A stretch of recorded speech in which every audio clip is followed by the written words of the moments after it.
Coucou tout le monde, c'est Aimé, bienvenue sur La Ruche. Aujourd'hui, on va aborder le retour de la Ligue 1 Aller qui a eu lieu au French Wargame Café les 25 et 26 janvier 2025. Donc c'était la première partie de la Ligue 1 qui regroupait donc 6 équipes, les semi-croustillants avec lesquels j'ai participé en Tyrannide, les PU, les no-name, les FTA, les Wargamers et les Bisounours. Donc c'était 6 équipes, donc 5 affrontements, qui regroupent les plus hautes équipes du moment en matière de niveau dans la sphère 40K. Donc c'est un tournoi qui était important parce que la Ligue 1 Aller c'est toujours un tournoi où on se jauge avec les gens qui montent, les gens qu'on connaît, est-ce que les gens ont travaillé pendant les fêtes estivales ou quoi, ce genre de choses. Donc c'est toujours un tournoi qui a une saveur particulière. Ensuite c'est un tournoi qui en général à la rentrée, les gens ont tendance à être disponibles et souvent le tournoi d'après c'est plus les beaux jours, donc il y a des gens qui peuvent être amenés à partir en vacances. Donc des fois les effectifs sont un peu plus fluctuants, donc c'est important de capitaliser sur un bon résultat en Ligue 1 aller pour aborder la Ligue 2 dans de meilleures conditions et pas être stressé par un résultat à obtenir pour pouvoir se maintenir. De mon côté, j'y étais donc allé en Tyrannide avec une liste assimilation, donc une liste assimilation que je vais vous présenter un peu plus en détail plus amont dans la vidéo. L'idée de cette liste c'était d'avoir un estimé très stable, c'est-à-dire que c'est une liste qui s'apparente à un stat check. Alors pas un stat check type 120 boys, type Tyrannide Swarm ou ce genre de choses, mais vraiment un stat check de profil, ce que j'appelle. C'est-à-dire que l'adversaire ne va pas pouvoir passer un certain profil, que ce soit en termes d'OC ou en termes de résistance. Et tout ça faisait que la liste avait une stabilité assez incroyable sur les estimés, où à partir du moment où on réfléchissait bien au match-up, on faisait bien les stats, qu'est-ce que fait, quelle unité, etc., on apprenait une matrice relativement stable, avec des matchs qui étaient relativement très bons, et d'autres matchs qui étaient très mauvais, parce que l'adversaire pouvait vous tuer facilement d'énormes. Donc tout ça, je vous en parlerai tout à l'heure, un peu plus tard dans la vidéo, mais on va déjà commencer par une présentation un peu plus générale de la liste que j'ai emmenée à la Ligue 1. Alors, pour la liste, donc cette liste assimilation, elle était composée de plusieurs gros paquets, notamment 4 finalement, gros paquets, qui étaient composés d'un prince à pied, avec l'amélioration qui lui donne un fight first à condition d'être à 6 pas d'un récolteur, et qui lui donnait également une intervention héroïque pour 0 CP. Il était rejoint par 6 tyrans de garde en épée. Alors pourquoi en épée? L'équipement n'est pas très structurant dans l'unité, mais je trouvais que c'était l'option la plus polyvalente et donc je trouvais que c'était la meilleure pour entre guillemets aborder à peu près n'importe quel match-up. Les pinces sont bien, mais le problème c'est que toucher à K+, c'est quand même assez problématique de mon point de vue. Et la statue est bonne aussi, mais j'ai préféré le dégât 2 au vu de la méta, les orques qui ont des Finopènes, les Nécrons, ce genre de choses. Ça me paraissait un peu plus adapté. Mais typiquement les griffes sont parfaitement entendables.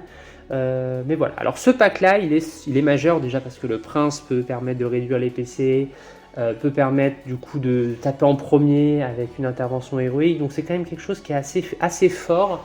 Et donc ce premier pack est quand même intéressant parce qu'il vous permet de tout simplement taper avant qu'un adversaire, quand votre adversaire vous charge, vous avez de bonnes chances de taper avant lui. Donc c'est quand même assez intéressant en termes de macro de jeu.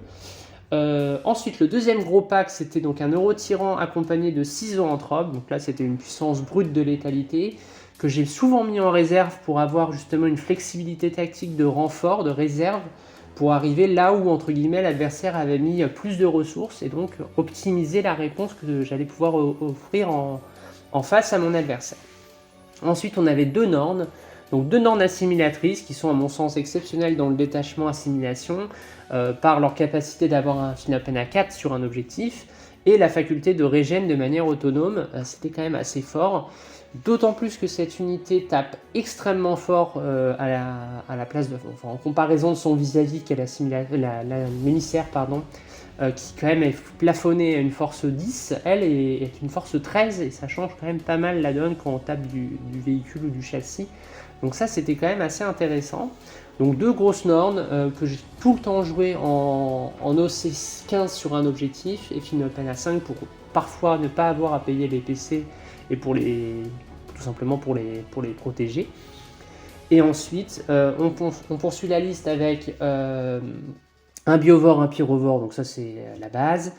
2 psychophages qui sont là pour générer du FinOpen à 6 en bulle, notamment pour ce que vous allez voir après, et notamment pour le pack du prince et des zoanthropes, pour que ces unités-là qui sont sensibles au multi-dégâts le soient un peu moins grâce au FinOpen.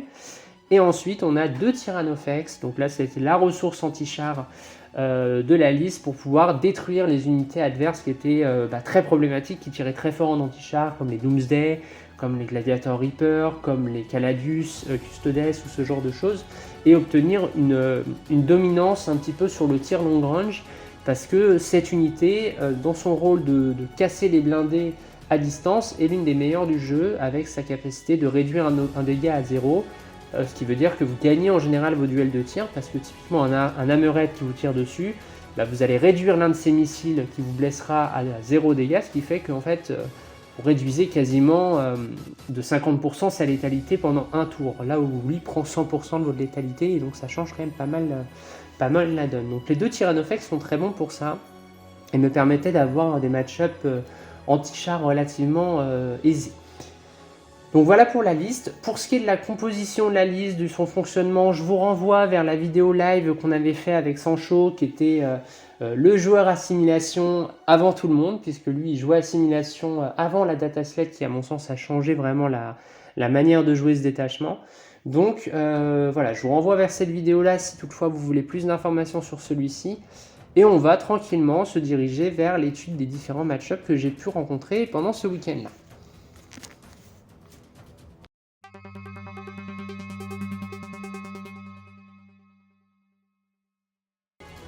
La liste Astra est relativement basique, on est sur 40 Death Corp avec les persos qui vont bien, on est sur 2 fois 3 mortiers je crois, une escouade de Katachan, une escouade de Cadiens, 3 packs de Sion et 2 ou 3 packs de Karch-King.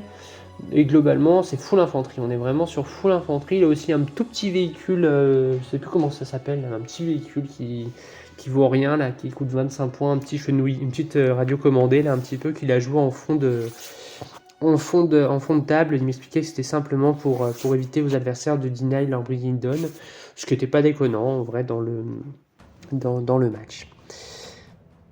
On attaque donc la première ronde contre les FTA. On est sur le scénario Purge Faux. Donc c'est un scénario qui m'avantage bien, puisque j'ai peu de figurines assez résistantes, mais qui du coup empêche réellement d'enfoncer, soit on enfonce complètement, mais si l'adversaire contrôle un objet et arrive à nous tuer une unité par tour, le delta de primaire est compliqué à mettre en place, même s'il peut se faire, mais il est quand même compliqué à réellement creuser. Donc on commence cette première partie, moi je suis appareillé sur l'Astra Militarum, où je suis en estimé win, donc ça correspond à un match que je ne peux pas perdre. Voilà, c'est le meilleur estimé qu'on peut avoir, c'est un match que je ne peux pas perdre. Pourquoi je m'estime comme ça? Parce que je connais le match, je l'ai fait plusieurs fois, notamment avec mon coéquipier Aranoué, et aussi parce que Purge Faux fait que je vais lui tuer, à chaque fois que je vais tuer une unité de Sion, ça va me rapporter 3 kills, et que globalement, lui, il va pas pouvoir me tuer grand chose, donc je sais que je vais avoir le kill mort à tous les tours quasiment. Si je commence, je l'aurai pas T1, j'aurai pas de kill T1, mais c'est pas très grave. Et à l'inverse, si lui a le tour 1, et c'est un petit peu royal, parce que ça va me permettre de creuser un peu plus l'écart. On commence donc la partie, je me déploie très agressivement, en gros tout est mis sur la ligne de déploiement, on est en tipping point. Donc je me déploie très agressive pour mettre tout très proche, pour venir me mettre mes monstres sur les objectifs et le regarder, lui dire maintenant tu fais quoi. Donc c'est ce que je fais au tour 1. Donc j'avance ma norme sur mon objectif, je mets mes tyrans de garde derrière la ruine au centre avec un garde qui vient se poser sur l'objectif, de sorte à que quand il me tire dessus, c'est le premier que je retire et c'est le premier que je remettrai pour remettre de l'OC si toutefois il veut me tirer sur les tyrans de garde. Sachant que je sais que même un pack de Sion, alors s'il tire avec un pack de Sion sur les tyrans de garde, c'est presque royal pour moi. parce que ça veut dire que ma Norn va du coup pouvoir être complètement free au tour suivant. Là où les Overwatch peuvent être un peu dangereux tout de même, notamment les Norns sont sur les objectifs, donc quand les Norns sont sur les objectifs, ok, elles ont un fin open à 5, mais l'adversaire full reroll les touches dessus, donc c'est quand même un peu, c'est toujours un petit peu dangereux en ayant du sustain, etc.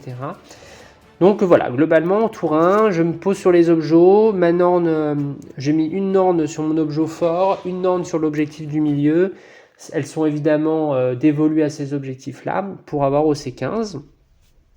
À son tour 1, mon adversaire décide donc il renvoie un paquet de sions qui étaient sur table, les deux autres étant en FEP, et il les fait arriver dès le tour 1, vu qu'il en a le droit, et il met tous ses tirs sur ma Norn. Il fait également avancer des Karch King et une des unités de 20 pour mettre les fuseurs, les plasmas, les lance-grenades sur la Norn.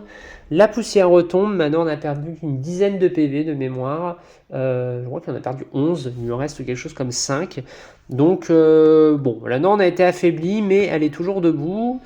Et lui a commit par contre énormément de ressources au centre pour me deny le premier hold de mort, parce que c'est ce qu'il cherchait à faire évidemment. Et dans ce cas-là, moi j'accepte, je mets que 4 de primaire. Par contre, je sais qu'au tour d'après, je vais lui éclater pas mal de choses. Donc on passe au tour 2. Au tour 2, mes tyrans de garde avancent et viennent se faire plaisir avec tout ce beau monde qui est venu au centre. Donc je vous passe dans les détails, mais globalement, tout se fait manger, très clairement. J'ai le père Marbeau qui était sur un objectif, qui prend un tir de canon briseur dans le coin du nez. Et Rambo, il n'y a pas de Rambo 5 ou de 6, là on s'arrête au Rambo 1 du coup. Il disparaît. Ensuite, je continue. En fait, je fais avancer toute mon armée vers le centre.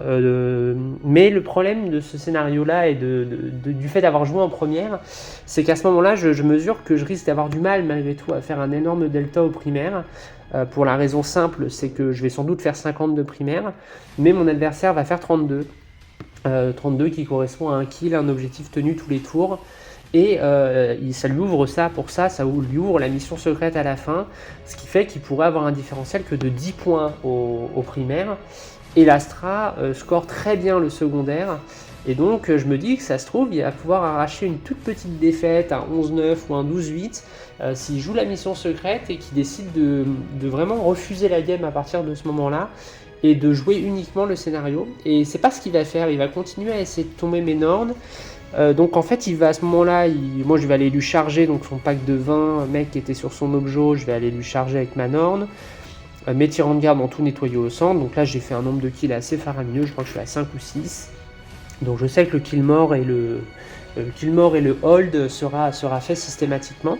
Mais à ce moment-là je perçois que la partie est très bien engagée comme l'estimé le disait, mais que du fait de jouer en première et le fait que l'Astra joue quand même très bien le secondaire avec le renvoi d'unités, les Phantom de Gaune, tout ça, je risque d'avoir du mal à le deny, d'autant plus que du coup, moi j'ai une armée quand même assez obèse, je ne veux pas mettre de sport mine parce que j'ai peur que ça fasse des kills faciles pour lui. Alors a posteriori, je me dis que j'aurais sans doute pu ne pouvoir tirer avec mes sport mines pour mettre des repoussoirs, parce qu'au pire ça fait un kill de plus, c'est pas gênant. Mais la problématique c'est que ça me faisait peur quand même, si l'adversaire refuse la partie et qu'il me tue mes sport mines à tous les tours, et qu'au final moi lui refuse la game, il peut se retrouver à mettre même le kill mort, et là c'est vraiment catastrophique. C'est pour ça que j'ai préféré ne pas utiliser mes sport mines. Par contre j'ai utilisé le sticky objo pour que même s'il me tue mes unités sur un objo, il puisse pas en fait prendre l'objectif, donc ça, enfin m'empêcher d'avoir mon objectif. Donc je consommais beaucoup de mes CP pour ça, pour pouvoir protéger mes objets en les sticky. Donc ça a été fait pendant tous les tours, notamment avec les capacités du prince qui permettaient donc de payer ça gratuitement. On passe au tour 3, donc là toujours pareil, on continue, il décide d'avancer, moi je continue à rester sur les objets, j'enfonce de son côté, mais il a quand même des mecs au C3 sur un objectif, donc même si je fais au C5 avec des Norns, des Tyrannofex, c'est quand même très long. Donc je vais finir par cramer des petites unités à droite à gauche, je vais lui détruire ses packs au fur et à mesure. Lui va bien comprendre que sa létalité devient vraiment trop légère. Il va avancer de l'autre côté pour essayer de tomber l'autre Norn. Alors, j'ai pas trop compris pourquoi il a attaqué l'autre flanc. Sans doute pour ralentir mon avancée, pour pas que je vienne trop vite sur son objectif. Mais du coup, bah là pareil, il va tirer sur Manorn mais il va finalement ne rien faire. Donc son pack de Sion va ensuite se prendre les zoanthropes qui vont rapid ingress pendant son tour pour détruire ce pack de Sion, ce qui sera fait. Et Manorn du coup se retrouve n'a pas à pouvoir charger parce que mes zoanthropes ont été trop létales. Et donc à partir de là, le reste de la partie est assez simple à résumer. Lui va venir sur mon arrière pour faire du scoring, pour essayer de menacer mes objectifs, pour dépolariser un peu la partie. Donc là à partir du tour 3, voilà, il est un petit peu embêté parce qu'il n'a plus la ressource, donc il essaye de garder son objectif. Et moi j'avance inexorablement vers sa zone de déploiement. Au tour 4, je finis par avancer jusqu'à son objectif et je tue des mortiers et je charge d'autres mortiers pour détruire ces mortiers-là et commencer à menacer son objectif.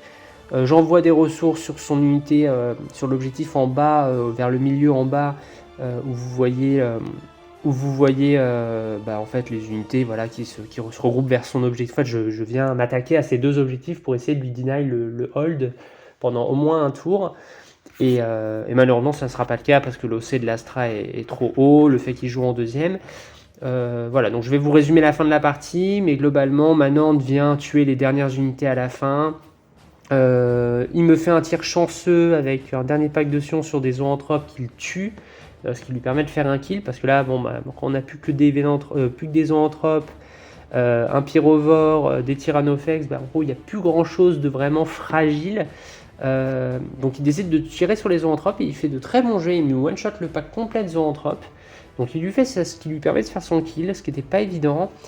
Donc tout ça fait que voilà, la partie s'engage vers une bonne victoire pour moi. Il joue pas la mission secrète, fort heureusement pour moi, parce que a posteriori c'est ce qui lui coûte 8 points. Il a mis 32 de secondaire, de primaire, et il aurait pu mettre au final 40. Et surtout il fait un choix douteux à la fin. Il a la capacité de faire un sabotage de manière certaine chez moi. Et il ne le fait pas en fait. Il préfère essayer de faire un kill pour avoir 4 points de plus et faire un behind. Pardon, peut pas faire un behind, de faire un. Je ne sais plus quel objectif. Je crois que c'est un kill qu'il doit faire, un storm, tuer quelque chose chez moi. Enfin, bref, il y a un truc qui est pas certain contre un truc qui est certain. Et il décide de faire le truc pas certain. Et il va faire des jets un peu dégueux et il va pas tuer mon unité, il va donc pas faire sabotage puisqu'il a tiré et du coup ça lui coûte 4-5 points. Donc en fait, s'il avait joué la mission secrète, il aurait atténué pas mal la défaite parce qu'on se sépare sur un 14-6 en ma faveur. On gagne la ronde assez largement contre les FTA. Et globalement, la partie s'est déroulée un petit peu comme à l'entraînement. Hein. J'avais déjà fait, comme je vous l'ai dit plusieurs fois, le match. C'est très dur pour les Sion Index de détruire des Norns parce que c'est une endurance haute, c'est une sauvegarde basse, il y a un chin open derrière.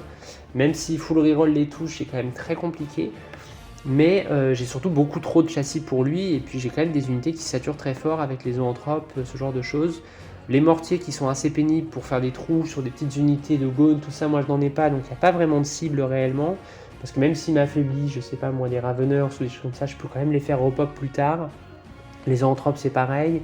Donc globalement, voilà, la partie était bien engagée. Donc je rapporte l'estimé, l'équipe gagne, donc tout se passe bien. Donc première entrée en matière dans ce tournoi, plutôt favorable pour moi.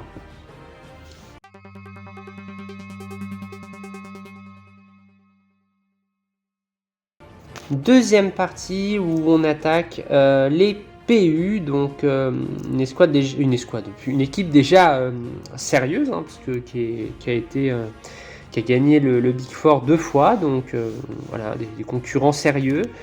Pas que les FTA ne l'étaient pas, mais les FTA sont historiquement un petit peu moins affûtés que les PU, donc on attaque ça avec d'autant plus de sérieux. Je suis appareillé, et d'autant plus que j'avais une matrice assez dégueulasse sur cette équipe. Donc on a réussi à me placer sur un match RK, qui était un match à draw. Pourquoi match à draw ? Tout simplement, c'est typiquement, je m'appesantis un petit peu sur ce match-là pour vous parler un peu de ma manière de m'exprimer avec cette liste. Comme je vous ai dit tout à l'heure, l'estimation est facile avec cette liste d'armées. Parce qu'en fait, on regarde ce que l'adversaire fait à peu près en stats et on voit s'il est à mesure de tuer les Norns rapidement ou pas. Par exemple, je sais pas moi, un orc qui vous tape dessus en mettant toute son armée dessus, il vous fait 7 PV. Bon, vous allez en régène 3. Si vous tuez une unité, vous allez en régène 3, moralité, votre adversaire vous fait un PV par tour. Bon, voilà, il y a 5 tours, ça devrait bien se passer. Là, le problème, ou à l'inverse, vous jouez contre une armée qui a 3 Gladiator Reaper, Gladiator Lancer, pardon, ils vous font 17 ou 18 PV par tour, vous savez que vos Norns vont mourir, et dans ce cas-là, le match est très mauvais. Voilà, ça c'est des estimations qui sont faciles à faire parce que vous avez statistiquement très peu de chances de perdre vos Norns, ou à l'inverse, trop de chances de la perdre, donc l'estimé va assez facilement s'orienter. Le RK, c'est très différent parce que j'ai la létalité pour le détruire, j'ai pas de doute, 2 Tyrannofex, les Norns, les tyrans de garde, les zoanthropes, j'ai beaucoup de tirs force 12 qui vont éclater les IK, donc j'ai pas de vertige vis-à-vis de ça. En revanche, l'IK, il a déjà un gros, qui pour moi déjà n'est pas le bon plan contre moi, parce que même si ça fait très mal aux zoanthropes, la PA-1 est quand même relativement faible, parce qu'en fait j'ai rapidement le couvert. Donc en fait, même les tyrans de garde, il faudra 2 tirs pour les tuer. Je vais sauvegarder à 3+. Bon, c'est quand même pas extraordinaire. Donc quand on a 300 points qui vous gênent pas spécialement, c'est quand même pas très compliqué. Ensuite, il avait des Nurlings.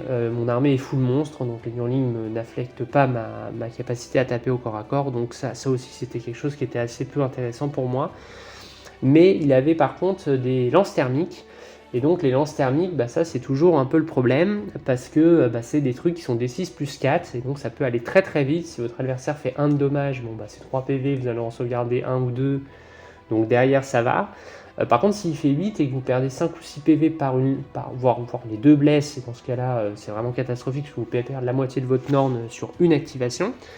Tout ça est quand même probablement assez gênant, et donc c'est la raison pour laquelle j'avais un peu de mal à m'estimer sur ce match-là. Donc j'étais parti sur un match à draw en me disant je vais pas prendre de risque, je vais jouer dev, je vais sécuriser. On était sur Rituel, donc sur Rituel c'était quand même un match où c'est compliqué de pusher. Je savais que je pourrais pas vraiment push vers lui parce que voilà, il est au C8, j'ai pas beaucoup d'OC. Si je suis au C15, ça sera sur des ojos présents au début de la partie, donc pas sur ceux qu'il aura créés.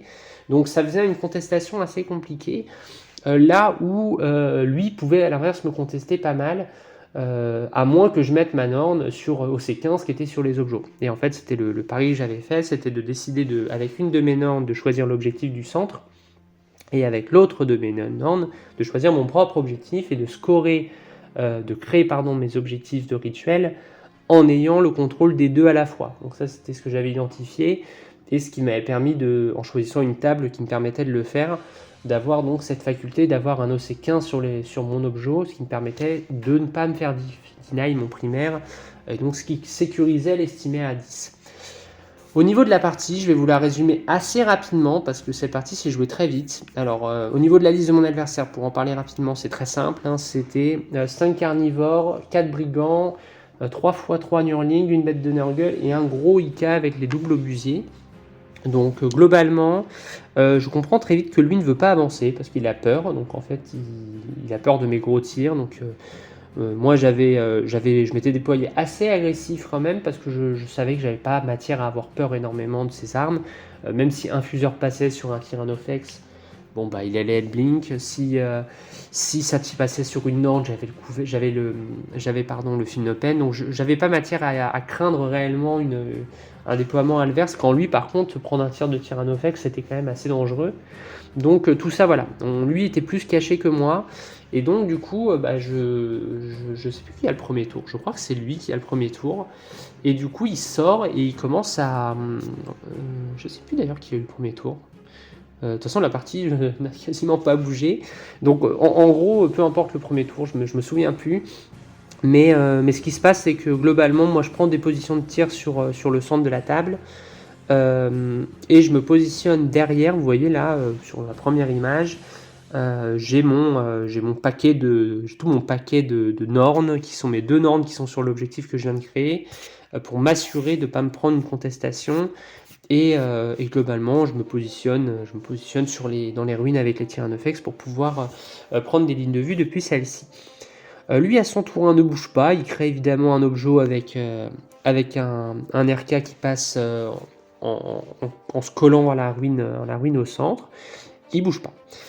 On attaque le tour 2, donc moi je décide cette fois d'avancer l'une de mes nornes au centre pour ouvrir la partie et puis commencer à faire entre guillemets l'obliger à sortir, et en collant mes gardes derrière pour que s'ils viennent me charger cette norne, et bien dans ce cas-là mes gardes puissent intervenir et taper avant, ce qui devrait normalement permettre de tuer le RK avant que celui-ci vienne m'enquiquiner entre guillemets. Et je pouvais pendant ce temps-là une création d'un nouveau objectif avec le psychophage pour commencer à incrémenter le primaire. Donc c'est moi qui ai dû avoir c'est pas moi qui ai dû avoir le premier tour, parce que je vois il y a 2 objectifs chez lui, donc c'est ça. Il a dû avoir le premier tour lui, et il crée ensuite avec une bête de Nurgle un premier objectif, enfin deuxième objectif, pardon. Ouais, c'est ça. Et donc voilà, il crée des objectifs. Donc à ce moment-là, de toute façon, la partie va être résumée très rapidement. Je vais même accélérer un peu parce que je pense qu'il n'y a pas matière à s'attarder drastiquement là-dessus. Moi, je vais sortir donc à son tour 2, voyant qu'il ne sort pas. Je vais mettre une norne sur l'objectif au centre pour mettre moi 15 de primaire au prochain tour et lui que 10. Parce que on me demande de pousser un petit peu parce que apparemment la ronde est un peu poussive. Donc on me demande de pusher, donc je prends un petit peu des risques. Je fais sortir mon Tyrannofex pour exploser la bête de Nurgle qui était sortie pour mettre ses pieds sur l'objet. Oui, l'objectif reste contrôlé par un Ika derrière, mais au moins la bête n'est plus là. Je fume les Nurlings avec les zoanthropes qui sont arrivés des réserves, parce que sinon je sens que je vais me faire bloquer mes FEP. Et là, mon coach me dit, de toute façon, essaye de pousser parce que là, il nous faudrait une win plutôt plutôt qu'un draw, quoi. Donc, jouant en deuxième, je me dis que j'ai quand même l'avantage un petit peu, même si sur Rituel, c'est pas tout à fait vrai. Mais voilà, donc à ce moment-là, je décide de y aller. Donc, qu'est-ce que je fais ? On passe donc au tour 3. Et au tour 3, je décide donc de tenter une agression. Donc en fait, ce que je fais, c'est que j'envoie la norne qui était au centre en débordant sur la gauche l'objectif. Je fais tourner la norne pour que la queue puisse voir le petit RK que vous voyez derrière la ruine qui est bleue là. Normalement, vous voyez un petit peu. Et je me dis, je vais pouvoir, donc on est sur une charge, je crois, à 9. C'est une charge à 10. Et qui du coup, si je touche avec mes harpons, va passer une charge à 8. Que je pourrais reroll en plus avec le prince. Je fais avancer tout l'autre norne plus le prince sur l'objectif du centre. Mes zoanthropes continuent à avancer. Je continue à créer 2 objectifs évidemment contrôlés par mon Tyrannofex sur le haut à gauche de l'image. Et en fait, ce que je me dis, c'est que je vais aller tenter de charger cet Ika pour lui deny en fait, parce qu'il n'y a que des Nurlings sur l'objectif. Donc si les Nurlings sont sur l'objectif et moi je suis au C5, c'est moi qui prends l'objet et donc je lui deny ses points. Et donc c'est ce que je décide de faire. Je lui rentre dedans, je réussis ma charge, je tue cet Ika. Il aurait pu intervention héroïque avec Ika qui était arrivé en rapid ingress que vous voyez juste en haut. Et finalement il ne le fait pas. Et ça à mon avis c'était une erreur parce qu'effectivement 2 carnivores qui tapaient sur ma norne, il y avait de grandes chances que ma norne ne survive pas. Et derrière, il pouvait reprendre son objet s'il me tuait. Donc ça, c'était quand même quelque chose d'intéressant qu'il n'a pas fait. À mon sens, c'est un petit peu une petite erreur. Donc là, je lui deny une première partie de 5 points. Ensuite, on avance. Je fais l'ombre dans le warp, je lui deny de mémoire 10 points à ce moment-là. Donc là encore, il perd des points, hein, parce que ombre dans le warp, au lieu de faire 10 ou 15, je sais plus, il fait que 5 ou 0, je me rappelle plus. Mais en tout cas, il perd 10 points, ça je me souviens. Et on arrive au tour 4, où là, cette fois, c'est mes tirants de garde. Donc on passe à l'image du tour 4, où maintenant on avance, tire pour essayer d'affaiblir cet Ika qui est sur l'objectif, et mes gardes vont ensuite, je vous parle pas de la norne, hein, la norne qui était venue contester s'est fait éclater ensuite par tous les fuseurs qui l'attendaient au tour 4 de mon adversaire. Et ensuite, moi je vais simplement charger les Nurlings avec mon prince et les tirants de garde. Je vais tuer évidemment les Nurlings, et en fait avec le jeu de la consolidation, je vais pouvoir venir gratter cet Ika et le tuer, parce qu'il avait perdu quelques PV entre les tirs de zoanthrope, entre les tirs de Norn. Et je crois aussi les tirs de canon briseur du Tyrannofex. Donc voilà, tout ça fait que je reconteste à nouveau 5 points à ce niveau-là. Donc on est à 20 points de delta de primaire qui se sont faits sur la partie. Donc là, globalement, 20 points, c'est 4 points de ronde. Donc on commence à être sur la mission qu'on m'avait demandé, c'est-à-dire mettre des points. Et ensuite, tout simplement, la partie va se terminer parce que, bon, évidemment, mon prince va se faire arracher parce que à son tour 5, il va tuer mon prince, il va tuer mes tyrans de garde. Mais je m'en fiche puisque de toute façon, le but c'était de le deny. Et ensuite, moi, j'ai tranquillement mes 15 points qui arrivent au tour 15. Du secondaire qui s'organise avec des FEP, avec les Raveners et avec les Sportmines, parce que je crois que j'ai Behind et Areal Deny ou quelque chose comme ça. Et donc je termine cette partie sur un 16-4. Donc la partie s'est jouée très rapidement parce que finalement il y a eu très peu d'actions de jeu. Moi ça s'est résumé à 2 charges, celle des tyrans de garde et celle de la Norne au tour 3 et 4, qui ont permis de contester les primaires de mon adversaire. Et globalement, voilà, la partie se termine sur un 16-4. Donc je suis contente de ma partie parce qu'effectivement, au début j'étais parti sur plutôt un match à draw et quand on m'a demandé de pousser, j'ai poussé. Et objectivement, je pense que j'aurais eu aucun intérêt à ne pas le faire parce que c'était sans prise de risque réelle puisque mon adversaire n'ayant pas avancé, en fait, il était contraint de subir un peu ce deny de primaire sans pouvoir après à son tour réagir parce qu'il était trop loin dans la partie. Alors effectivement, le fait qu'il ait le tour 1, ça l'aide peut-être pas trop. Même si, objectivement, sur Rituel, je trouve le T1 est pas forcément extrêmement structurant non plus. Donc voilà, en tout cas, victoire là-dessus. On gagne aussi la ronde au global parce qu'on gagne contre les PU. Donc là aussi, c'est une bonne opération. L'estimé initial était pas ouf, mais on arrive à transformer ça au cordeau parce que je crois qu'on gagne de pas grand-chose.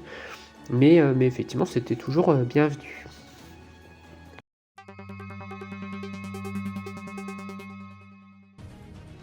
On attaque maintenant la troisième partie contre les no-name et je suis là parié contre leur joueur Tyranny, donc dans un match miroir, bien qu'on ne joue pas le même détachement. Lui il joue une liste invasion assez standard, que l'on connaît à peu près, en tout cas l'archétype est assez connu. C'est un prince tyrannide, un euro-tyran avec 6 zoanthropes, le vieux borgne et 2 carnifex en dévoreur, 3 exocrines, 2 malceptors, 2 x 10 ormagaunt et 10 biovores, un biovore et un tyrannofex. Donc c'est une liste que évidemment je connais, je sais à quoi m'attendre. J'étais estimé en draw dessus parce que même si effectivement j'ai tendance à penser que les tyrannofex sont quand même durs à tuer pour le tyrannide qui manque de PA, là il n'y a pas de pyrovore non plus donc j'ai le couvert quasiment à chaque fois. Il n'y a qu'un seul tyrannofex. Donc je me dis que j'ai un match qui est plutôt ok, qu'on va sans doute se tirer dessus assez fort, mais qu'à la fin c'est moi qui vais rester maîtresse du terrain.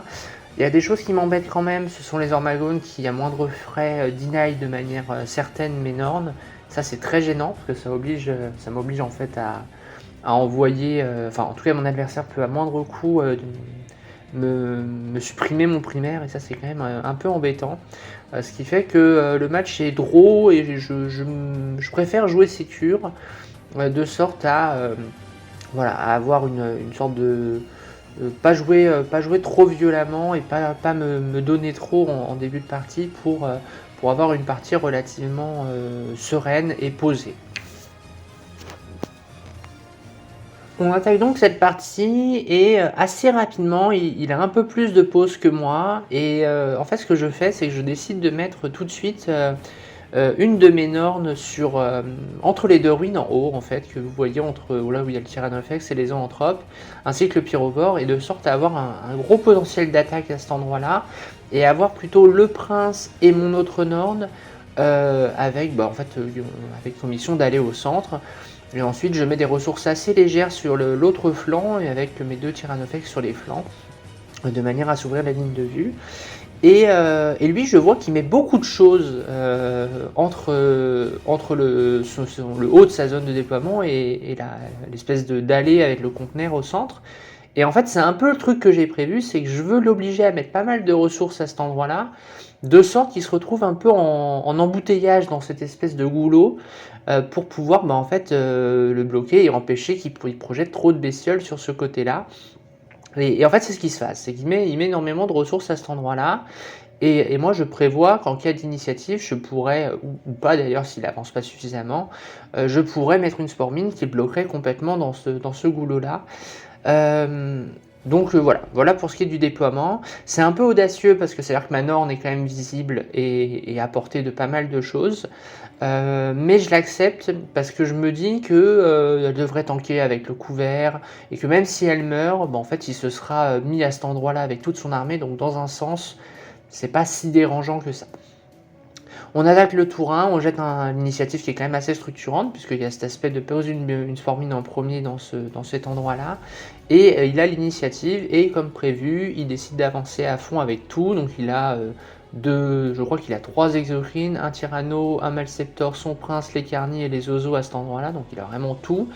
Tandis qu'il n'a pas grand-chose de l'autre côté. Avec juste un Malceptor et un autre Malceptor au centre que vous voyez sur l'image.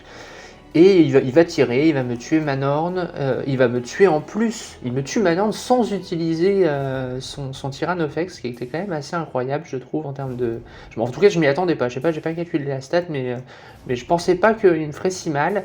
Et en plus, il se paye le luxe de one-shot mon psychophage tour 1, donc là aussi, gros alpha bien vénère. Donc là, ça me met pas bien d'entrée de jeu.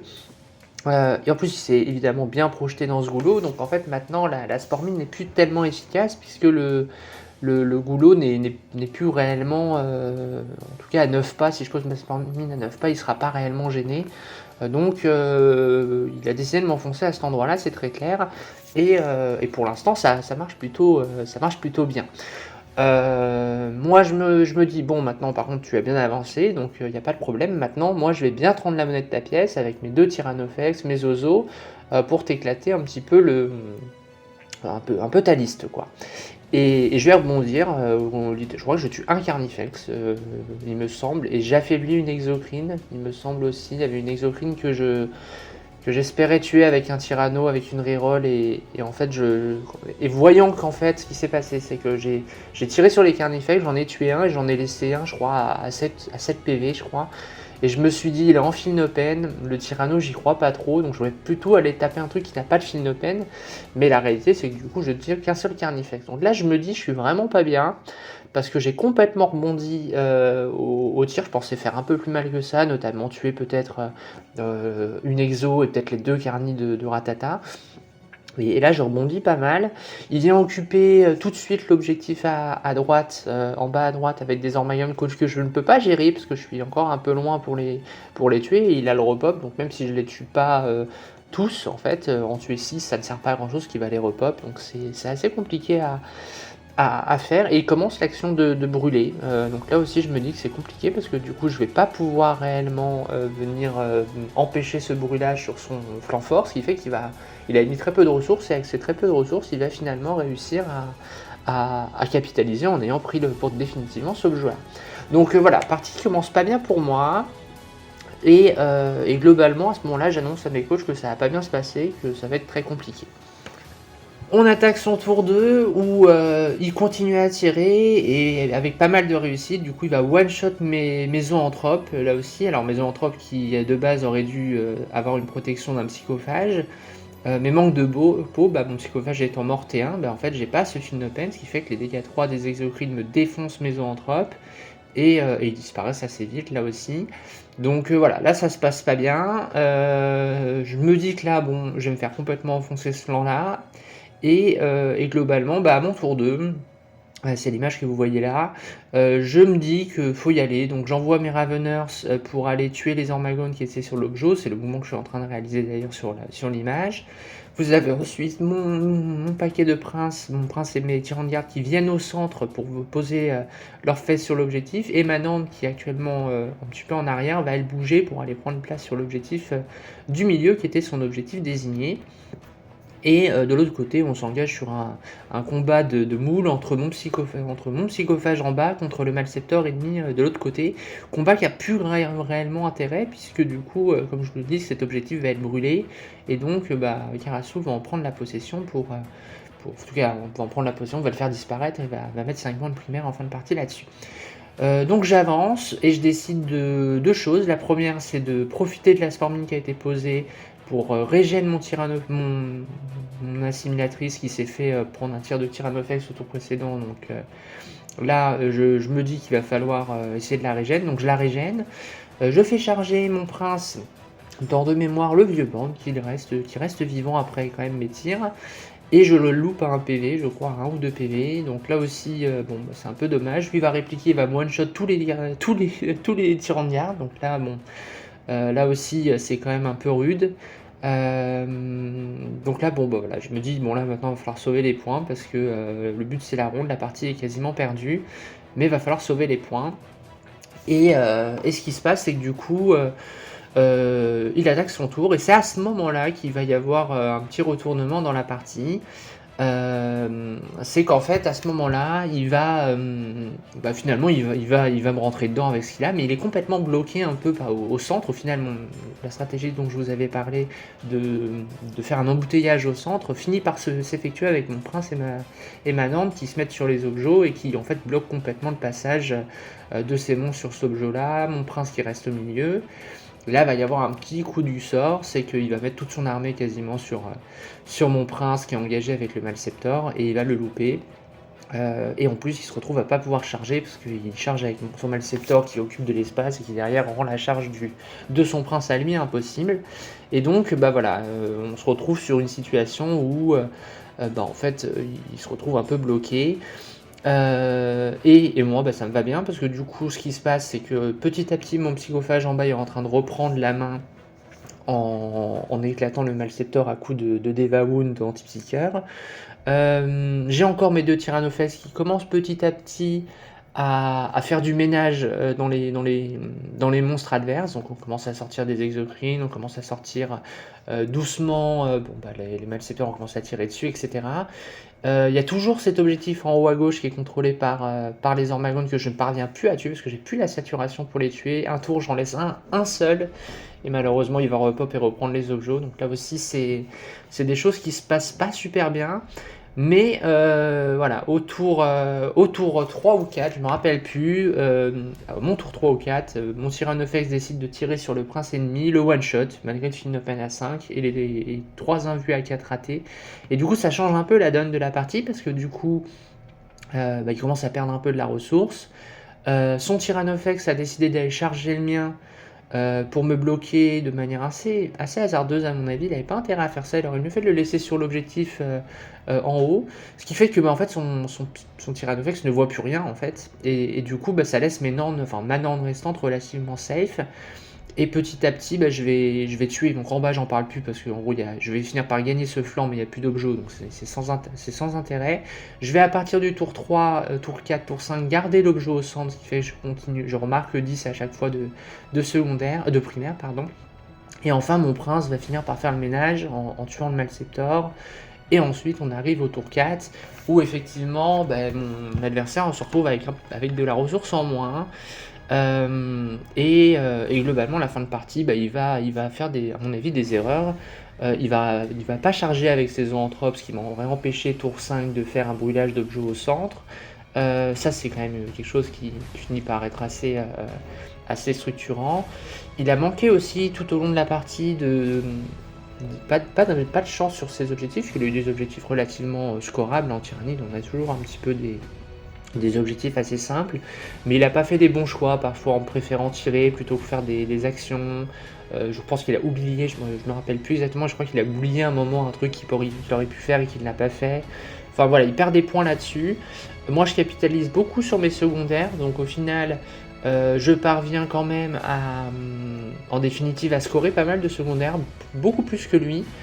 Et en fin de partie, j'ai quand même la chance de terminer, ce qui fait que je score mon primaire et je brûle, ce qui fait que je fais un équivalent de 15 de primaire, et qui me permet malgré tout, ayant été sur les objectifs au centre et le mien pendant 4 tours, en fait, il y a un différentiel de primaire qui se fait de 5 à 10 points, je me rappelle plus exactement, mais je mets plus de secondaire que lui, ce qui fait que j'arrache un 10-10 sur cette partie, de manière assez inespérée, il faut bien l'avouer, au vu du début de la partie. Si on y réfléchit un petit peu, je pense que j'étais trop audacieux sur mon placement de Nord. J'aurais dû clairement, même si ça voulait dire que j'allais perdre peut-être un tour de positionnement sur l'objectif, j'aurais pas dû offrir des lignes de tir comme ça gratos sur ma Norne. Pareil, j'ai mis le psychophage visible parce qu'en fait je me suis retrouvé un peu bloqué dans l'espace pour les bulles assises, je devais le mettre visible et au final je pensais vraiment pas qu'il aurait la puissance de me sortir les deux monstres, donc là aussi j'ai sans doute un peu manqué de clairvoyance. Après, le reste de la partie, j'ai envie de dire, est relativement ok, à part cette erreur. Enfin, cette erreur. Et encore, c'est même pas une erreur, parce que si j'avais eu le tour 1, on parlerait pas du tout de la même manière. Maintenant, on aurait été sur l'objet, il aurait dû envoyer ses Ormagones, qui aurait été tué au tour d'après. Il aurait été embouteillé au centre. Enfin, en fait, c'est pas du tout la même dynamique de partie. J'aurais avancé dès le tour 1 vers le bas pour pouvoir empêcher le brouillage de cet objet précoce. Et globalement, voilà, on est sur une partie différente, donc l'initiative, à mon sens, a un gros avantage, mais de mon point de vue, j'aurais pas dû mettre cette norme visible. Peut-être que ça aurait fait que mon adversaire aurait davantage dispersé ses monstres sur la ligne de bataille, mais je pense que c'était clairement mieux à faire. Là-dessus, j'étais un petit peu cavalière, je pense, dans mon placement. Et du coup, je fais une draw. Bon, la ronde se passe mal, on a 2 tables qui craquent très fortement, et donc évidemment ça retourne la ronde, donc on perd cette ronde de pas grand chose.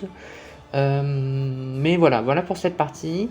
C'est une partie intéressante, très cool. Moi j'aime bien les miroirs de manière générale, surtout quand c'est des miroirs qui éventuellement tyrannie, mais que c'est pas des listes identiques, là où je trouve qu'il y a vraiment peu d'intérêt. Là, des concepts différents qui s'affrontent, c'est toujours intéressant de faire les matchs. Donc j'étais assez contente de ça.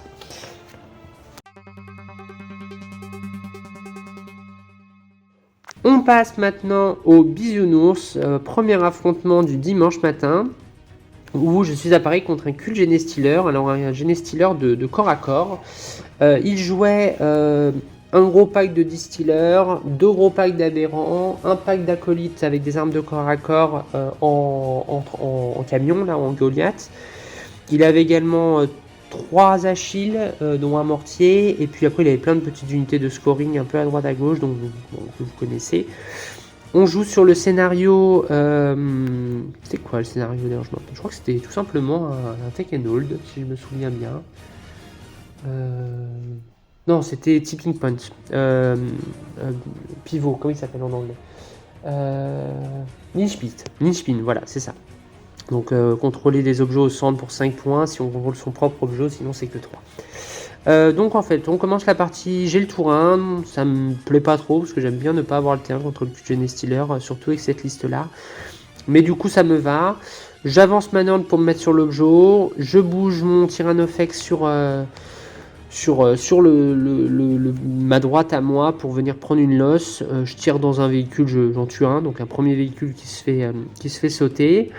Je mets mon psychophage sur l'objectif et je mets les tyrans de garde derrière à portée d'intervention héroïque. Et je regarde mon adversaire et je lui dis maintenant, c'est à toi de jouer. Je fais tirer ma Norne effectivement dans les Genestealers. Je crois que j'en tue 1 ou 2, je me rappelle plus trop. Mais globalement, voilà, il se passe pas grand chose au premier tour. Je me positionne, je viens me mettre sur les objets parce que de toute façon je me dis il faut que j'y aille. Et je regarde mon adversaire me rentrer dedans, parce que du coup dès le tour 1, lui décide de me rentrer dedans avec ses Genestealers. Donc il vient, alors ce qu'il vient faire, c'est qu'il vient d'abord cliquer mes tyrans de garde avec son paquet de 5 Genestealers pour désactiver l'intervention héroïque, et ensuite il envoie son pack de 10 sur le psychophage en organisant une espèce de consolidation sur les tyrans de garde pour ensuite en fait esquiver le fight first des tyrans de garde. Et il réussit une charge sur la Norne. La Norne, il réussit avec les aberrants. Il a une charge à 8 à faire qu'il réussit. Et il vient taper ma Norne avec ses aberrants. Ce qui va se passer, pour vous résumer ça, c'est que globalement, je fight first. Donc je peux bouger mes tyrans de garde. Donc moi, je vais aller, c'est moi qui vais aller l'engager, du coup, avec son paquet de 10. Donc ce que je vais faire, c'est que j'ai 3 tyrans de garde qui tapent sur le paquet de 5 et 3 tyrans de garde qui tapent sur le paquet de 10. Je crois que je tue 5 Genestealers, rouge je tue 10 Genestealers d'un côté, 5 Genestealers d'un côté et 4 de l'autre, je crois.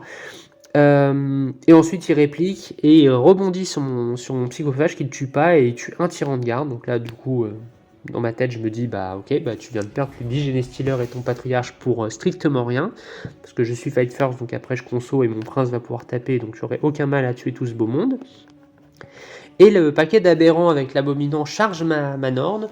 et lui fait 3 PV, parce que là évidemment j'avais mis le Finopen à 4. En plus cette consolidation de mon prince m'avait permis de le remettre à 12 pas, donc ça c'était assez intéressant. Donc voilà, tout ça fait que ça commence très bien pour moi, parce que mon adversaire m'agresse et rebondit complètement sur son agression. Donc très, très classiquement, ce qui va se passer sur cette partie, il va juste avoir un détail. En gros, c'est pas compliqué. À partir de là, il se rend compte qu'il pourra pas me tuer, et donc il sécurise son objectif à lui. Donc dès le tour 2, il fait revenir, enfin le paquet de 10 aberrants va finir par se faire tuer à mon tour 2 par toute mon armée, qui va tirer sur ces aberrants et les tuer. Il fait revenir son paquet de 10 aberrants qui va repolariser sur son objet à lui en haut à gauche. Et il va sanctuariser en fait cet endroit-là, sachant qu'il a déjà 10 aberrants à cet endroit ici. Donc en fait ce qui se passe après, c'est que lui refuse la partie. Il va juste faire du scoring avec ses petites unités de scoring. Moi je vais lui deny avec mes propres lance-flammes de pyrovore qui va cramer des petits packs, voilà, ce genre de choses. Je vais faire du delta au primaire, lui va essayer de me contester systématiquement. Il y a 2 actions que je vais vous parler qui ont eu une incidence sur cette partie. La première, c'est qu'au tour, donc on est au tour 2, je nettoie tout, là il n'y a plus vraiment de questions, tout est au close et tout se fait tuer, maintenant on désengage, je tue les aberrants. Ensuite, on attaque le tour 3, et c'est que là, il va y avoir un premier quelque chose, c'est qu'en fait, je vais tuer les aberrants, je vais tuer l'abominant, il va se relever, et en fait, ma Norne va avoir une charge à 5 ou 6 sur l'abominant, et je vais la louper, et en fait ce qui va se passer c'est que du coup l'abominant va garder l'objet. Et donc ça c'est un peu ballot, parce que l'abominant va réussir à faire du scoring sur le relevage. Donc ce que je vais faire, c'est que j'ai mes Raveners que vous voyez qui vont tuer ce paquet de néophytes et ensuite revenir sur l'objet pour contester cet aberrant. Qui effectivement, je ne pourrais pas qu'il marque quand même du point de primaire comme ça. Par contre, la réalité, c'est que lui, il va venir me tuer mes Raveners, et donc il m'empêchera plus tard de mettre 5 points. Donc là, il y a 5 points que je perds là-dessus, sur cette charge à 5 ratée. Et ensuite, l'autre élément que je voulais vous parler, c'est au tour 4, au tour 4, il fait bouger son Goliath et il va faire débarquer toute son escouade de 10 acolytes. Il va les faire débarquer. Alors moi je fais une petite erreur, c'est que je décide de sortir ma Norne de l'objet du centre pour aller prêter main forte au Tyrannofex, qui est donc, comme vous voyez sur l'image, là au tour 4, qui est engagé par des aberrants. La Norne qui est au C15 sur cet objet, je la fais désengager, enfin je la désengage de cet endroit là pour aller taper dans les aberrants. Pourquoi je fais ça? Parce que j'ai peur que les aberrants tuent mon Tyrannofex et viennent ensuite menacer mon objet chez moi. Mais du coup, ça affaiblit mon centre, j'ai beaucoup moins d'OC, parce que je perds cet OC 15 de la Norne.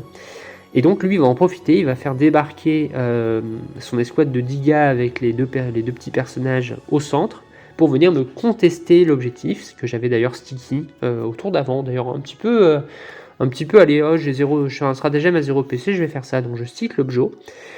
Et en fait, il va venir avec ses néophytes, il va mettre le maximum de gens sur l'objet. Donc il en met suffisamment, sauf que moi j'ai quand même de l'Overwatch un peu sale derrière. Et je vais Overwatch, et je vais faire 12 avec mon lance-flamme de Neurotyran. Et du coup, je vais lui tuer littéralement exactement le nombre de gars qu'il fallait pour qu'il soit au même niveau d'OC que moi, sauf que moi je suis encore sticky objet, donc l'objectif reste en ma possession. Et donc là, sur ce coup du chance, sur ce 12 de lance-flamme, je parviens à l'empêcher de faire Storm Hostile Objective et de me deny 5 points. Donc en fait là on est sur un mouvement qui lui coûte quand même assez cher, qui aurait pu lui permettre de gagner 5 points, plus encore, enfin de m'en deny 5 et surtout lui d'en gagner 4. Et donc tout ça fait que en fait ces 5 points de charge ratée de Norne contrebalancés par ça. Et effectivement maintenant on vient tuer les aberrants qui étaient là-bas. D'ailleurs c'était assez drôle au tour 5 ensuite. Je tire Culzorn, donc en fait non c'est même pas ça, je chope un objet qui je crois que j'ai Locus à faire, donc je peux faire uniquement 2 points, et je regarde tout mon deck, et je vois qu'en fait le seul objectif que je ne pourrais pas faire, c'est je sais plus ce que c'était d'ailleurs, non c'était pas sabotage que j'aurais pu faire à 3, donc enfin non il y a un objectif que je pouvais plus faire, je me demande si c'est pas Bring. Je me demande si c'est pas Bring It Down que enfin, je sais plus.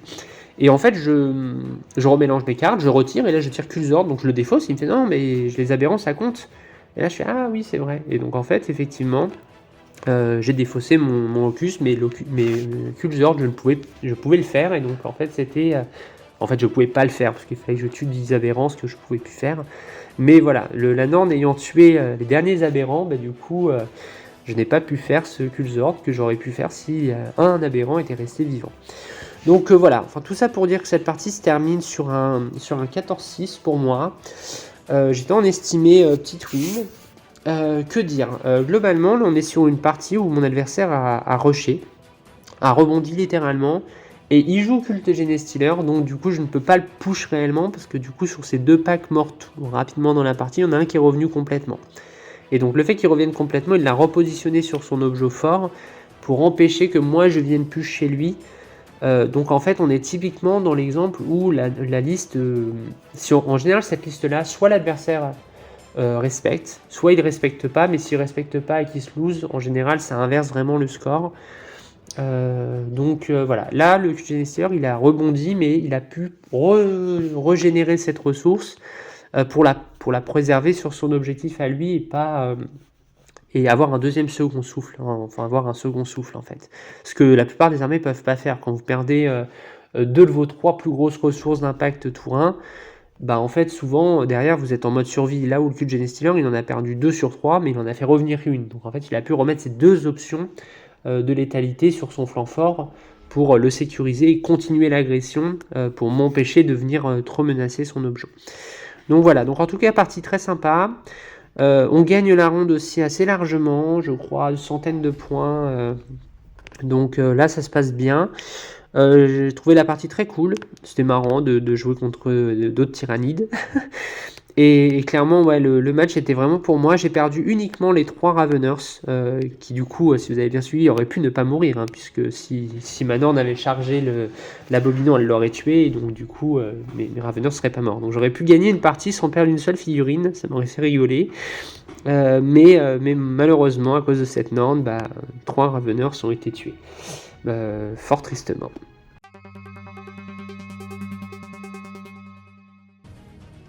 Et on passe à la dernière partie de ce tournoi contre les Warp Gamers, où j'étais à parier contre une Sista. Donc Sista, c'est une armée qui a été nerf, mais qui a toujours des ressources très gênantes, avec des repop, avec des dés de miracle, etc. Et cette partie, je vais vous la résumer extrêmement facilement, parce que tout simplement, il ne s'est pas passé grand-chose. Globalement, on est sur Take and Hold, et il y a une division de l'objectif du centre en 2 objets, donc comme vous le voyez sur l'image. Donc là je sais que c'est simple, il faut que je mette 50 points de primaire et que lui en mette le moins possible. Donc ça va être très simple, ce que je vais faire c'est que je vais venir mettre mon OC 15 de ma Norne en haut à gauche. Pourquoi je fais ça? Parce que je me dis qu'il aura très peu de difficultés à venir sur l'objectif intermédiaire, on va dire au centre à gauche, mais que s'il vient j'aurai aucun mal à le tuer non plus. C'est pour ça que je préfère mettre mon OC15 sur l'extérieur, qui lui pourrait être caché, enfin voilà, j'organise ça comme ça, et mon autre Norne met son OC15 sur l'objectif au centre mais à droite. Voilà, en gros sur les deux objets rouges où sont mes Nornes au tour 1, considérez qu'elles sont au C15.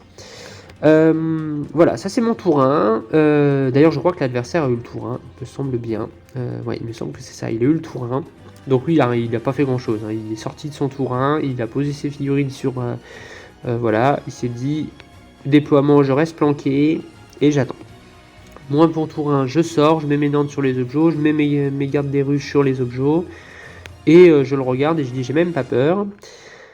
Ensuite, je fais arriver, alors point important, je fais arriver mes Spormines et mes Raveners pour faire une zone de repousse sur l'objectif à gauche, pour éviter que les Célestes, d'ailleurs au niveau de sa liste, j'en ai pas parlé, mais vous l'avez globalement à l'écran, hein, c'est un Immolator avec des 6 stars, il y a 2 Canonesses, il y a Célestine, il y a Morvenval et les 3 Parangons, il y a un pack de 10 Célestes avec le perso qui permet de repop, et on est sur 2 Exorcistes et 2 Castigators, voilà pour la liste.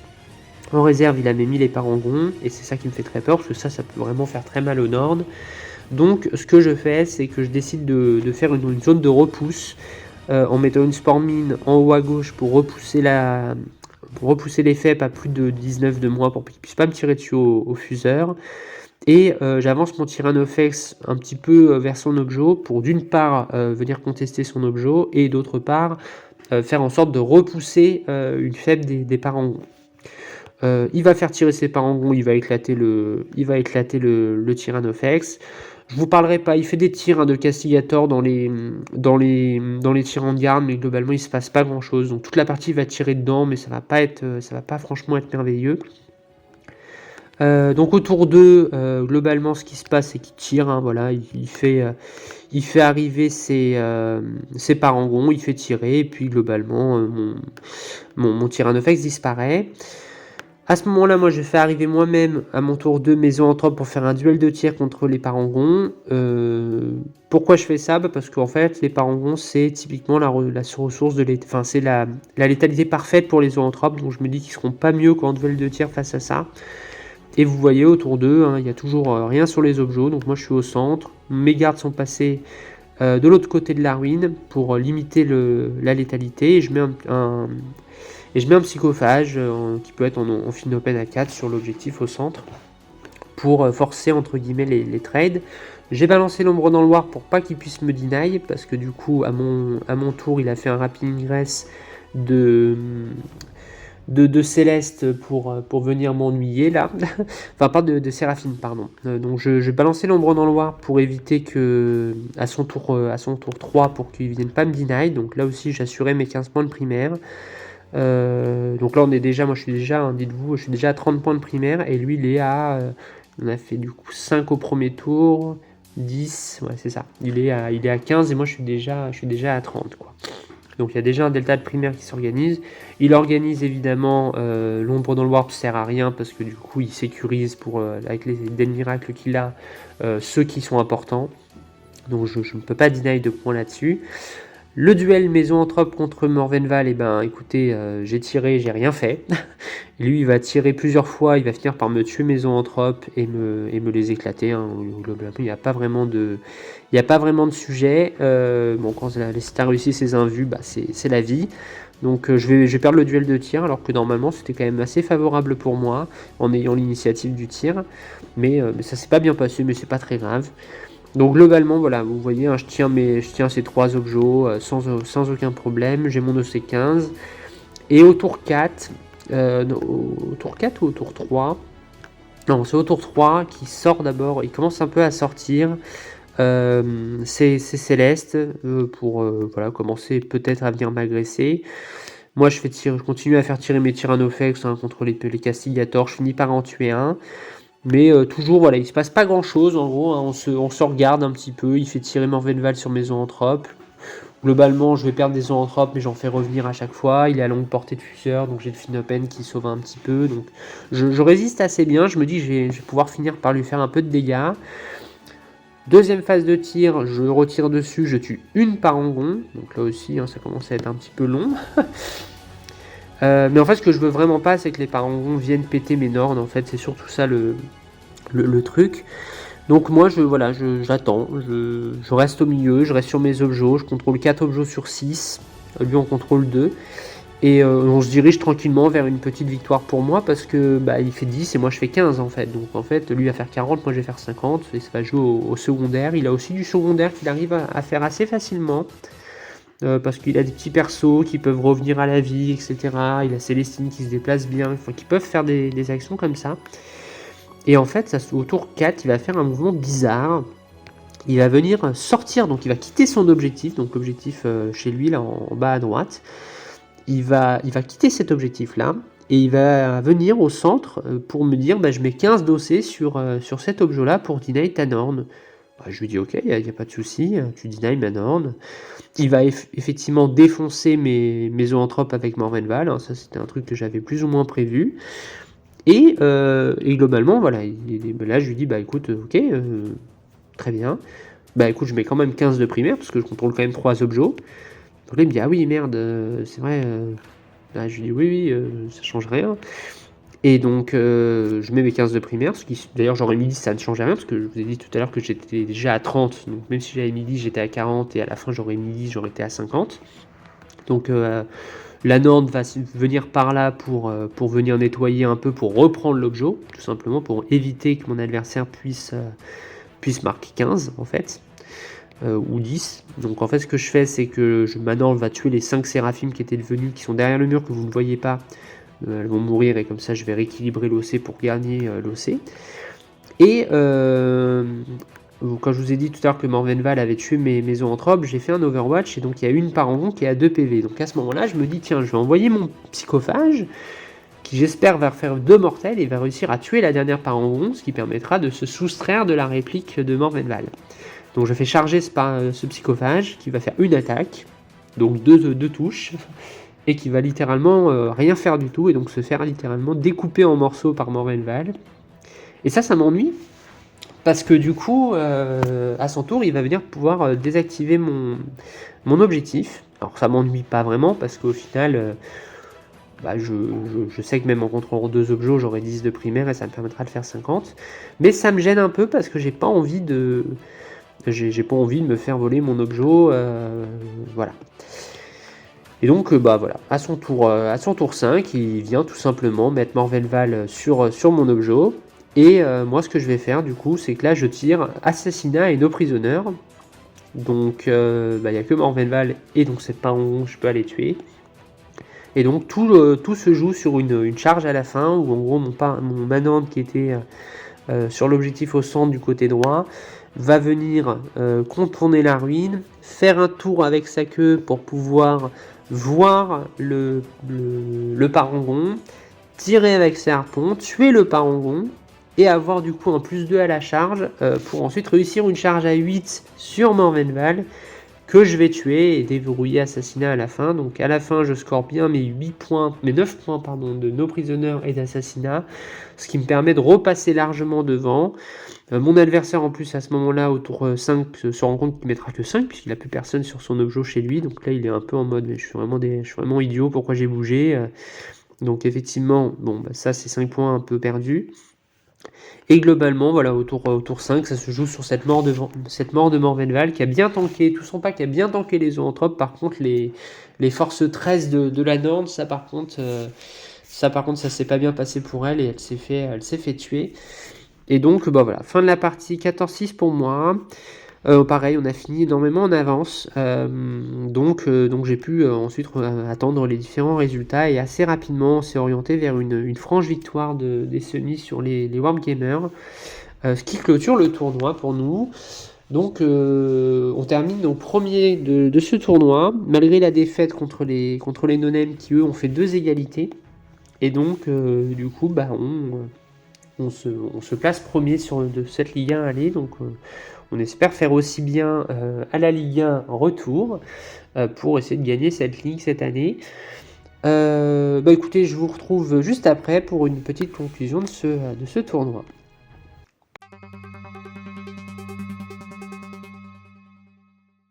Donc on se retrouve pour conclure ce tournoi et vous débriefer un peu la liste. Alors au niveau de la liste, je suis assez satisfaite de la liste, même si c'est pas le tyrannide que j'aime le plus, hein, c'est gros monstre, c'est pas mon délire, mais force est de constater qu'en équipe c'est quand même très intéressant, déjà par la stabilité des estimés, que normalement si vous estimez correctement, il n'y a pas de gros dégringolage.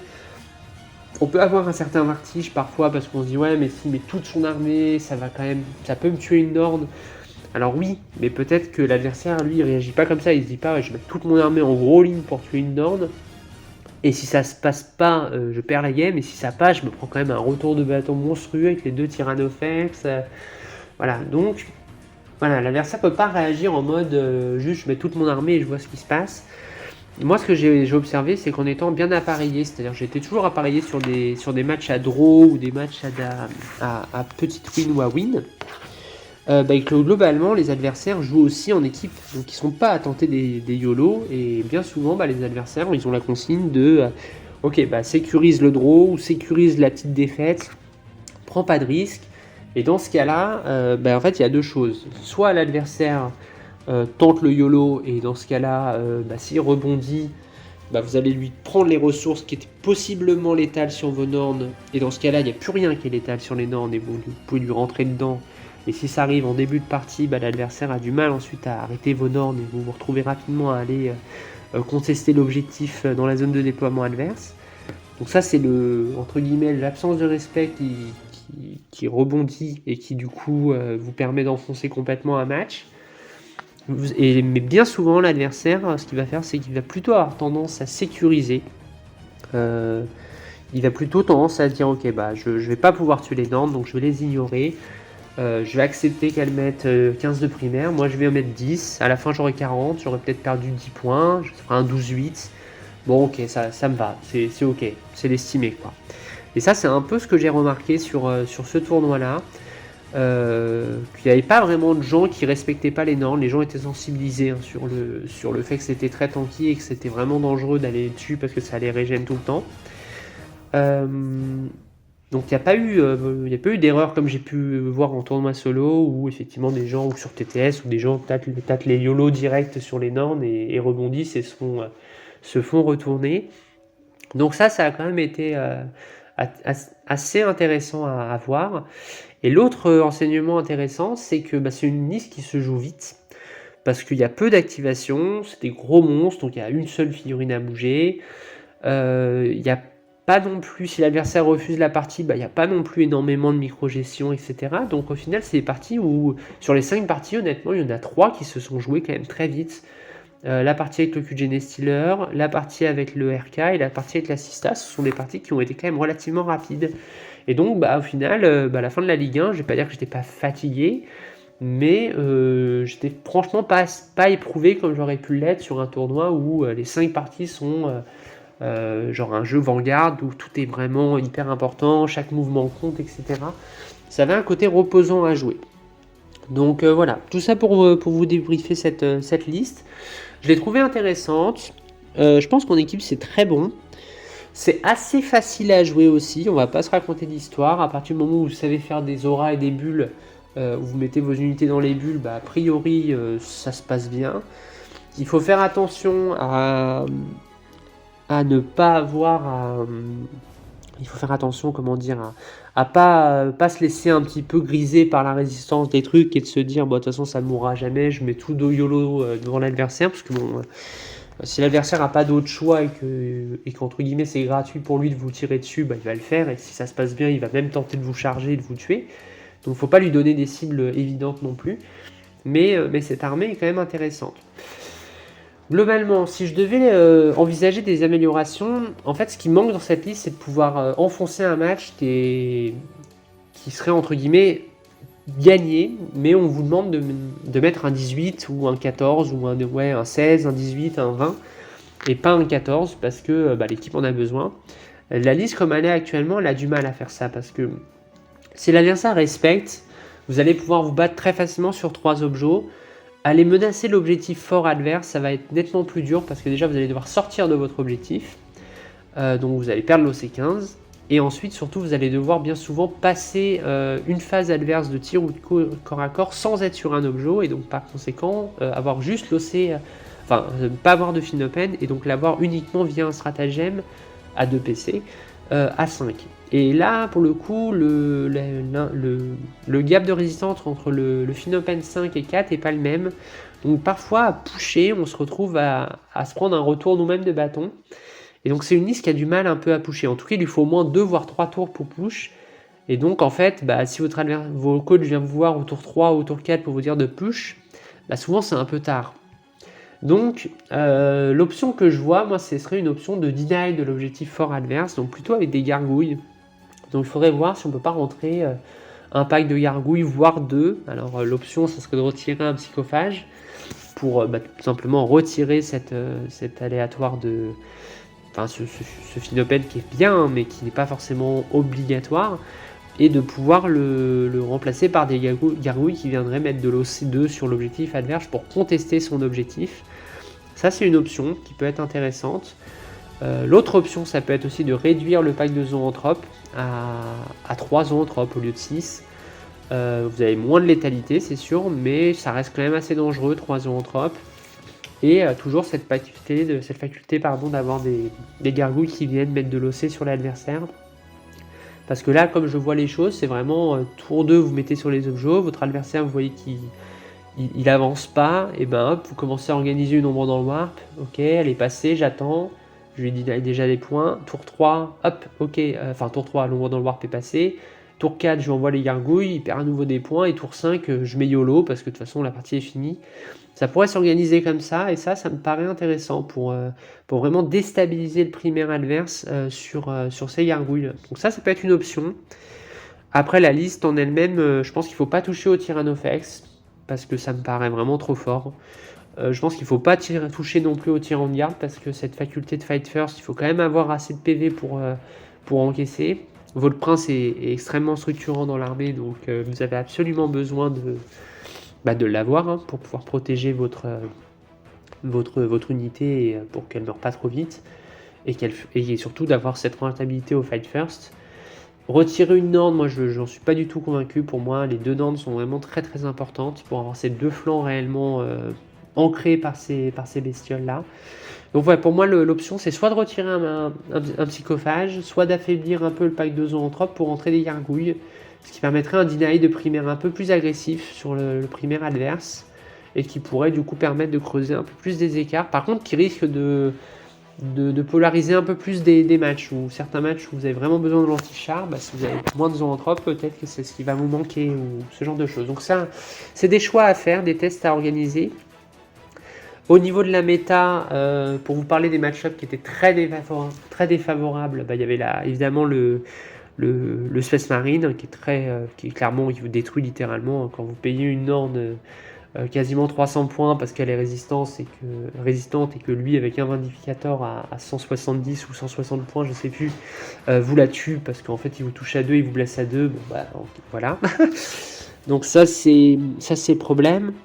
Ensuite, le Necron était quand même assez embêtant parce que beaucoup de gros tirs anti-char, les menhirs qui peuvent faire très mal. Et surtout plein de petites activations, ce qui fait qu'il peut vraiment vous obliger à claquer le Finopen à un endroit et ensuite passer sur autre chose en gardant quand même des ressources. Ensuite, l'Astra va devenir problématique parce que l'Astra qui gagne une full reroll des blesses maintenant, ça va rendre leur fuseur, leur plasma beaucoup plus stable, et donc ça va transformer à mon avis le match-up Astra. Donc voilà pour ce que je vois. L'Eldar, je pense que l'Eldar va juste vous tourner autour. Alors est-ce que l'Eldar aura la puissance brute pour péter des Nords? Sans doute, mais est-ce qu'il pourra péter des Nords et des psychophages et des trucs? Ça je sais pas, j'ai pas l'expérience dessus, faudra tester. Mais en tout cas voilà, je pense que le Space Marine et l'Astra vont devenir des matchs compliqués. Faudra voir comment les choses évoluent. Mais à mon avis, l'armée a toujours sa place. Et il faudra voir effectivement comment les matchs évoluent et tout. Il y a aussi le démon de Slanesh qui était très problématique parce que la Norn tue mal les démons majeurs. Et une fois qu'ils sont en full reroll touche, full reroll bless, la Norn le vit vraiment mal. Donc voilà, tout ça fait que c'était quand même des matchs qui étaient assez tendus. Donc il faut savoir identifier les matchs qu'on gère mal et se prioriser sur les matchs où on a de la vertu. Donc voilà, écoutez, je vous dis à très bientôt pour une nouvelle vidéo. Je m'excuse un peu pour la voix que j'ai parce que je sors d'une grille carabinée. Merci à la Ligue 1, je pense qu'on est plusieurs à avoir chopé une merde là-bas. Donc je sors d'une semaine complète d'arrêt maladie parce que j'étais vraiment en croix. Et j'ai encore quelques restes dans la gorge, mais j'avais envie de vous partager l'expérience avant que celle-ci se diffuse trop dans ma mémoire. Donc voilà, merci à vous d'avoir suivi la vidéo et je vous dis à très bientôt pour une nouvelle vidéo. Voilà, bisous tout le monde, bye bye.